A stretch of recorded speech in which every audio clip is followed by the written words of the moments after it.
heewi nde jangde yonti yimɓe ƴefta sukaaɓe mumen nawde men nokkuji jangirɗi.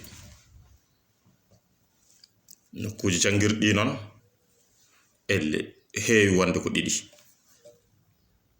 Mbaaɓe nawɓe to jangde diine walla ɓe nawɓe to jangde geɗe aduna. Geɗe aduna noon e jamanu hande so wiyama noon heewi wiyeede ko ɗemgal Français walla to wonɓe leyɗele Anglais ɗemgal Anglais. Jangde diine nde noon heewi jangire ko Qur'an. ɗe gande ɗiɗi nokkuji ɗiɗi jangodirɗe nde pelɓodira e windere nde.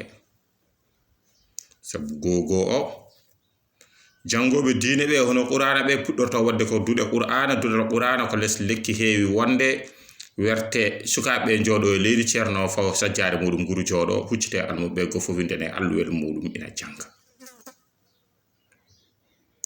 ɓeya noon pewnene cuuɗi mahane ha feewa dodɗe jooɗorde mbaɗne copci joɗɗi jooɗo kuccite janginoɓe kuccite alluwal ngal ko ɓalal mahangal ha berka laltira ɓaleri. Joni noon ɓe gandanɗa jalti e jangirɗe ɗe ɗon battidimi haalde ɗe hono jangirɗe Français ɗe walla ɗemɗe tubakoje ɗe ɓen keewi lamtade leydi ndi. Saɓe gara ɓe jiilo duwaw ɓe jaaha ɓe cakkikino ɓe joɗinoɓe leydi. Kono ɓe laamiɓe ɓe noon joni noon ɓe jiiɗi ko firtude sifaji jangirde ɓeya ɓe mbiya yo wahlito ɗum wayni sababune ɓeyɗon ko yelotoɓe.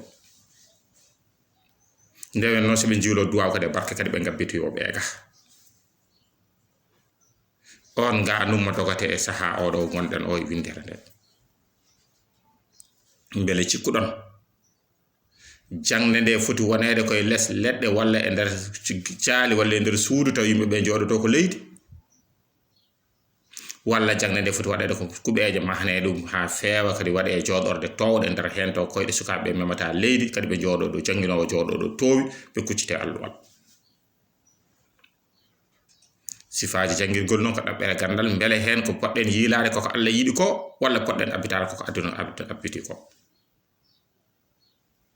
Beele so waddama ɗiɗi ɗe foof yahata lawol ma feew kono won hen leyɗele nde wonno cuɓi ko mbito ko laïcité potale nder ke mbatta ko ɗum addini ɓe ganuma ha so ɓe gabbima laamuji tubakoɓe ɓen mbiyaɓe maka ɓe gone diine ko ɗum momte. O saaha jangdeje leyɗele meɗen ko jooha yarata.